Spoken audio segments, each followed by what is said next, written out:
Salut chers amis en Jésus-Christ. Bonne fête de la Pentecôte à vous tous. Nous rendons grâce au Christ pour ce temps de joie vécu pendant cette semaine pascale. Et au finish, nous sommes arrivés au jour de la Pentecôte, le grand jour de l'effusion du Saint-Esprit, où selon Saint Luc, marque la naissance de l'Église, où l'Esprit Saint fut descendu sur les apôtres. Nous méditons autour du thème quand le jour de la Pentecôte est arrivé. En obéissant à l'instruction de Jésus avant son ascension, de ne pas quitter Jérusalem, mais de rester à Jérusalem jusqu'à ce qu'ils reçoivent le pouvoir, la force d'en haut.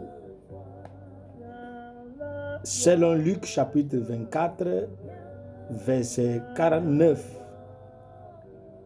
En obéissant à cette instruction divine, les apôtres étaient ensemble dans la prière et soudain, l'Esprit Saint est venu. Actes chapitre 2, ce qui est notre première lecture. Ceci est un signe que l'obéissance est une nécessité pour la réception ou l'effusion de l'Esprit Saint. Et qu'il est aussi un don pour le bien commun de la communauté de Dieu et non pas pour un but personnel ni égoïste.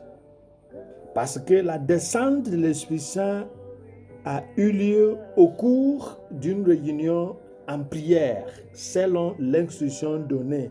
Restez à Jérusalem, ne quittez pas jusqu'à ce que vous receviez la force qui vient d'en haut. Qu'est-ce que et pourquoi la Pentecôte? Et dans le calendrier festif juif, il y a 3 fêtes célébrées au rang de solennité. Lors de ces fêtes, il est hautement obligatoire de se réunir dans le temple pour le culte divin et pour l'offrande. Et selon la littérature juive, nous avons au printemps la fête des pains sans levain. Et en deuxième position, nous avons la fête de la moisson, appelée fête des semaines. Et si vous lisez Exode chapitre 34, verset 22, et cette fête a lieu cette semaine selon Deutéronome chapitre 16, verset 9, ou 50 jours selon Lévitique chapitre 23, verset 16, 50 jours après la Pâque, d'où vient son nom grec, Pentecostes. Et dans le livre de Tobie chapitre 2, verset 1, et ce nom est bien présenté. Et cette fête de la moisson marque la fin de la récolte des blés. À une date ultérieure, elle commémorait également le don de la loi sur la montagne de Sinaï. Et la 3e fête solennelle des Juifs, c'est la fête du ramassage des raisins ou des olives en automne.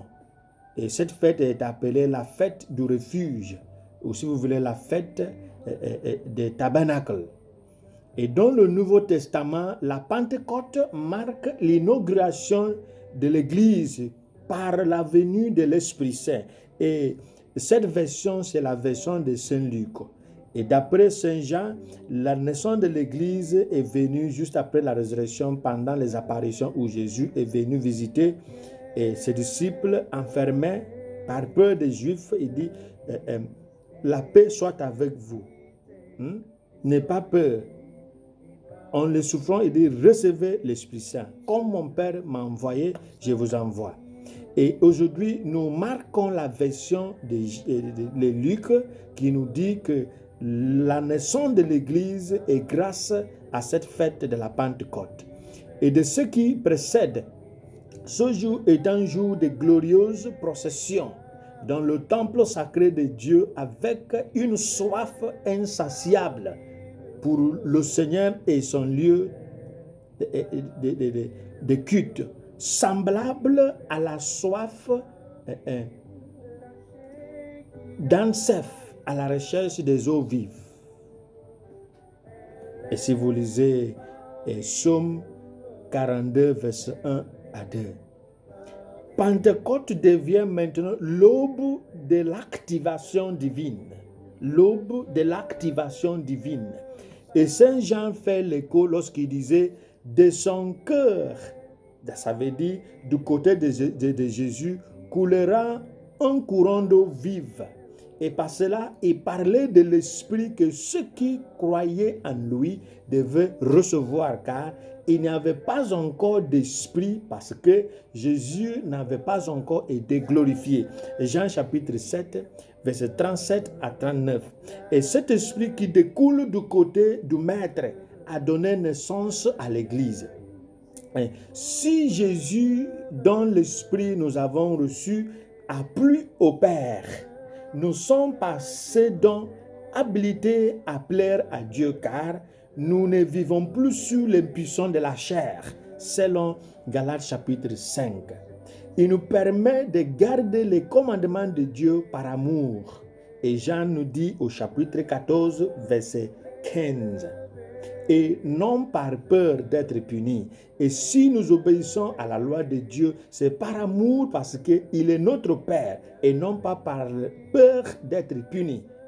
Et Jean, première lettre de Saint Jean chapitre 4, verset 16, nous donne des éclaircissements autour de cette idée. Cela nous libère de l'esclavage parce que nous avons reçu l'esprit de la résurrection qui rendait Jésus impossible à être retenu par le pouvoir du tombeau. Et c'est le caractère du Saint-Esprit du vent. Le vent qui souffle. Et Jean nous dit, l'homme de l'esprit est comme le vent qui souffle. Personne ne sait d'où il vient et où il va. Jean chapitre 3, verset 8. Cet esprit que nous recevons aujourd'hui, c'est l'esprit d'audace. Ainsi, Paul rappelle à Timothée, comme il nous rappelle aujourd'hui, Dieu ne nous a pas donné un esprit de timidité, mais un esprit de force, d'amour et de maîtrise de soi. 2 Timothée chapitre 1, verset 7.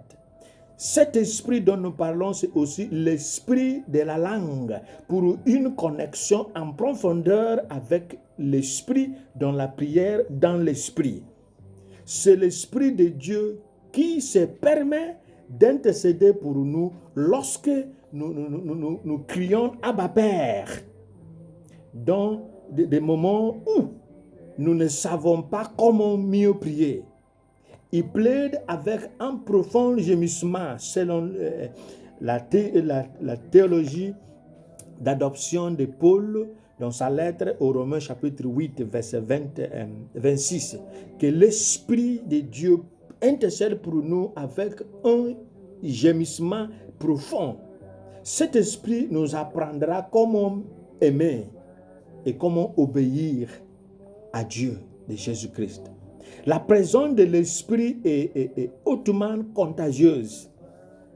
Comme une lampe allumée ne peut pas être cachée ni barrée, ainsi nous avons l'esprit de Dieu et nous devons nécessairement impacter dans les vies de nos frères et sœurs. Nous devons nécessairement influencer leur vie. Paul écrivait lorsqu'il disait, pour nous, nous sommes le parfum du Christ à la fois parmi ceux qui sont sauvés et parmi ceux qui sont sur le chemin de la destruction. Pour ce dernier, nous sommes l'odeur de la mort conduisant à la mort. Mais pour le premier, l'odeur de la vie menant à la vie. 2 Corinthiens chapitre 2, verset 14 à 17, que nous sommes les porteurs de la fragrance, du parfum, de l'odeur du Christ. Aidons les inscrits pour la vie, aidons aussi les inscrits pour la mort à aller facilement dans la mort, parce que notre vie devient une contradiction selon leur façon de vivre. Et Jacob, après avoir rencontré Dieu à Luz, après cette expérience impressionnante, il a renommé la ville de Luz en Bethel, ce qui signifie la maison de Dieu, car il disait, Dieu habitait ici et je n'ai jamais su, je ne l'ai jamais su. C'est pourquoi on l'appellera la maison de Dieu. Et si nous lisons Genèse chapitre 28, verset 16 à 18, cela nous aide à comprendre que lorsque l'Esprit Saint nous influence, il nous faut influencer notre environnement et les peuples de cet environnement. Si l'Esprit Saint nous a permis d'accéder à une rencontre spéciale, nous devons transformer notre environnement matériel et spirituel. L'Esprit de Dieu dont nous parlons, c'est l'Esprit d'hier et toujours le même aujourd'hui.